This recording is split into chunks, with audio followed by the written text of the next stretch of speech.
Assalamualaikum warahmatullahi wabarakatuh. Hai semuanya, perkenalkan saya Nisa Ida Rusakinah Rahab dengan NIM 0305211015. Saya mahasiswi dari Universitas Islam Negeri Sumatera Utara, Fakultas Ilmu Tarbiyah dan Keguruan dari Prodi Pendidikan Matematika, kelas Pendidikan Matematika 1, semester 3, Sambut 21. Nah, di sini saya akan membahas tentang algoritma pemrograman dari mata kuliah algoritma pemrograman dengan dosen pengampu Bapak Yahfizan MTS. Nah, di sini yang pertama akan dibahas tentang pengertian algoritma. Nah, di sini ada pengertian algoritma. Algoritma adalah suatu metode khusus yang tepat dan terdiri dari langkah-langkah terstruktur, dituliskan secara matematis serta dapat berupa grafik, gambar, tulisan, atau simbol untuk menyelesaikan suatu masalah dengan bantuan komputer. Nah, sebelum mengaplikasikan algoritma, kita harus paham konsep dasarnya, yaitu menyelesaikan masalah dimulai dari mana, dengan cara apa, dan mencapai tujuan apa. Sehingga saat algoritma dituangkan ke dalam bahasa pemrograman seperti Visual Basic, Pascal, C, dan lain-lain, sudah tidak lagi kebingungan apa yang harus dilakukan. Nah, selanjutnya, apa itu algoritma? Algoritma adalah proses atau serangkaian aturan yang harus diikuti dalam perhitungan atau operasi pemecahan masalah lainnya, terutama oleh komputer. Dengan kata lain, semua susunan logis yang diurutkan berdasarkan sistematika tertentu dan digunakan untuk memecahkan suatu masalah. Nah, itu apa itu penjelasan dari apa itu algoritma. Selanjutnya itu ada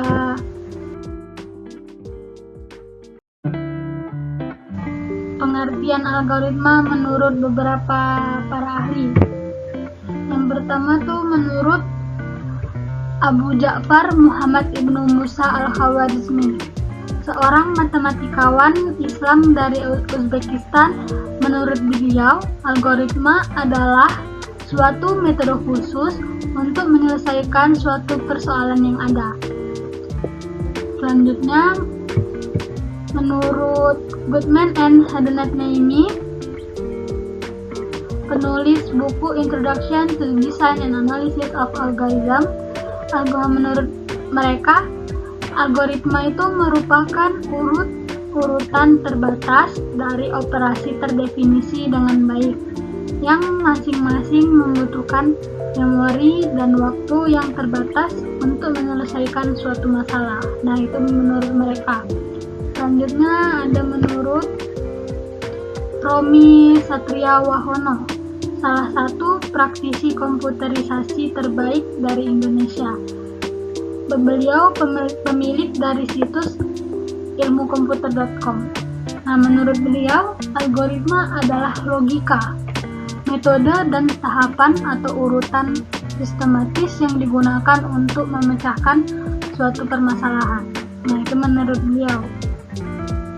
Nah, ada kesimpulan pengertian dari menurut para ahli tersebut. Yang kesimpulannya itu, algoritma adalah jelas dan logis.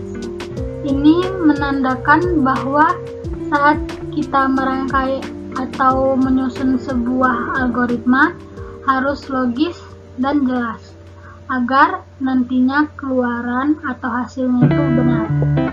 Bisa diartikan juga, algoritma dirancang untuk menyelesaikan masalah. Jika instruksi yang dijabarkan kurang jelas dan logis, maka masalah tidak dapat terselesaikan dengan baik atau hasilnya tidak sesuai dengan apa yang kita inginkan atau tidak sesuai dengan ekspektasi kita.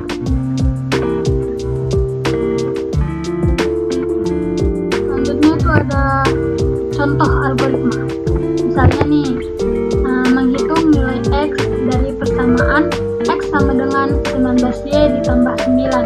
Nah, yang pertama kali kita lakukan tuh kita memulai dulu, persiapkan untuk menjawab soal tersebut. Nah, yang kedua itu menemukan besarnya nilai Y-nya. Nah, selanjutnya menghitung nilai X sama dengan 19Y ditambah 9. Nah, kita hitunglah berapa hasilnya. Nah, selanjutnya itu ada menyelesaikan. Kita selesaikanlah, kita jabarkan semuanya. Selanjutnya, ada tujuan dan fungsi algoritma.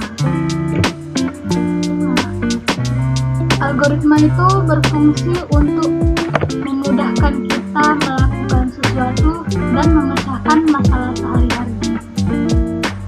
Nah, konsep dasar algoritma ini adalah memecahkan suatu masalah. Nah, sudah jelas kalau tujuan dan fungsi dari algoritma ini berkaitan dengan pemecahan masalah secara lebih rinci dan terstruktur. Nah, di sini ada beberapa tujuan dan fungsinya. Yang pertama tuh, algoritma dapat memperkecil kesalahan atau error dalam pemrograman. Sebab algoritma juga dapat menjalankan segala sesuatu secara otomatis sesuai rumus atau instruksi yang sudah ditentukan. Nah, selanjutnya itu algoritma juga membantu developer mencari kesalahan atau error dari program yang sudah dibuat sebelumnya.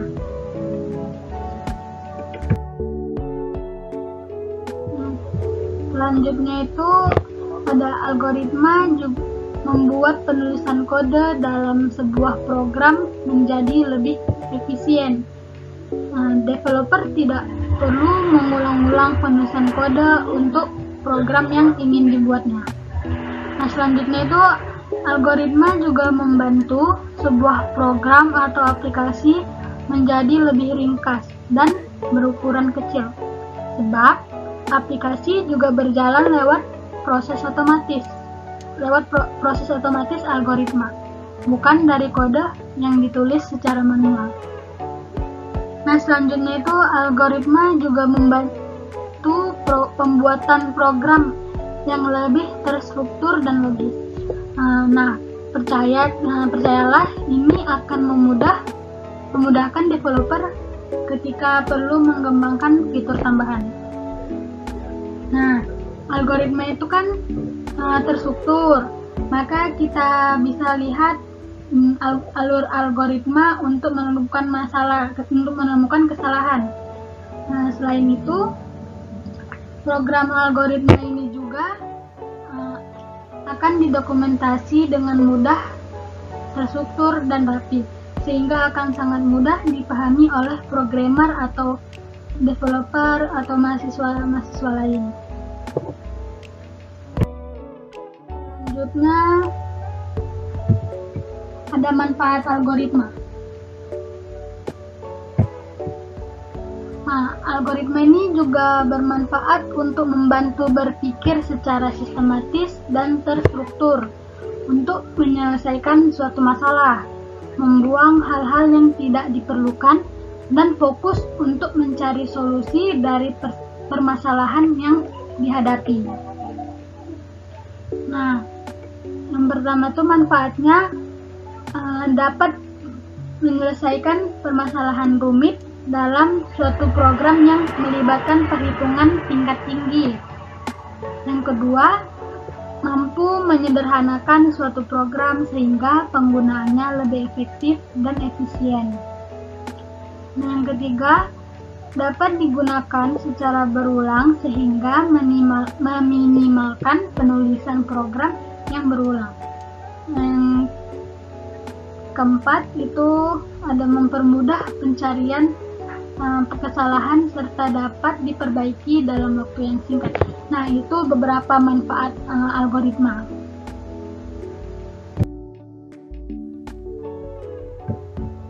Nah, selanjutnya itu ada sifat algoritma. Nah, algoritma itu juga bisa diartikan sebagai alur berpikir untuk menyelesaikan masalah, sehingga tidak ada batasan penggunaan bahasa atau simbol yang digunakan. Algoritma juga tidak tergantung pada bahasa pemrograman. Nah, algoritma itu juga memiliki beberapa sifat tertentu. Yang pertama itu sifatnya algoritma tidak menggunakan simbol tertentu.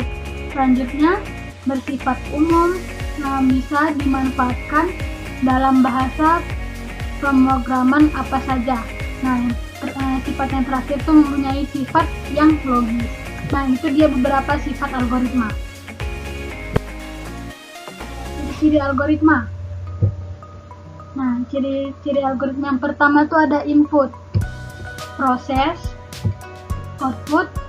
Nah, selanjutnya instruktur yang dimiliki jelas dan tidak memiliki arti ganda. Nah, yang terakhir tuh cirinya harus ada tujuan akhir yang dicapai.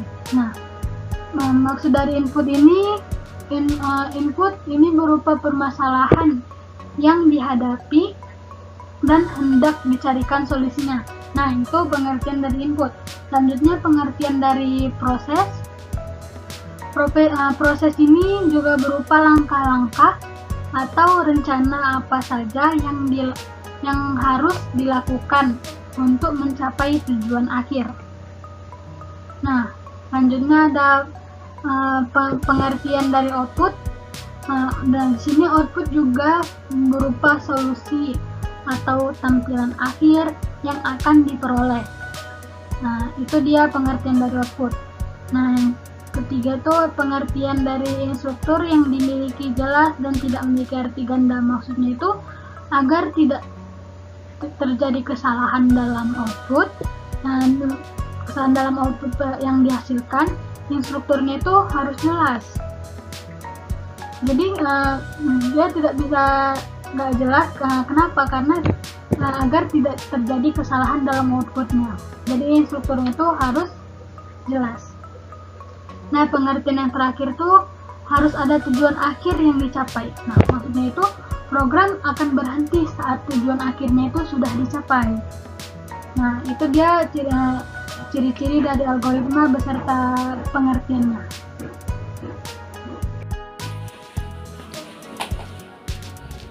Nah, selanjutnya ada kelebihan dan kekurangan algoritma. Nah, yang pertama itu ada kelebihan algoritma. Kelebihan yang pertama itu mudah dipahami. Selanjutnya menunjukkan langkah problem solving yang dengan jelas. Nah, kelebihan yang terakhir itu ada langkah-langkahnya singkat dan jelas, memudahkan developer mengubahnya ke program. Nah, selanjutnya itu ada kekurangan algoritma. Kekurangan algoritma yang pertama itu sulit dan butuh waktu lama untuk menulisnya. Nah, kekurangan selanjutnya itu ada branching dan looping akan sulit terlihat. Maksud dari branching ini, branching itu artinya percabangan dan looping itu artinya perulangan. Jadi percabangan dan perulangannya itu akan sulit terlihat oleh developer atau program-program yang lain. Nah, itu dia kelebihan dan kekurangan algoritma. Baiklah, sekian pemaparan dari materi dari saya. Lebih dan kurangnya saya mohon maaf. Assalamualaikum warahmatullahi wabarakatuh.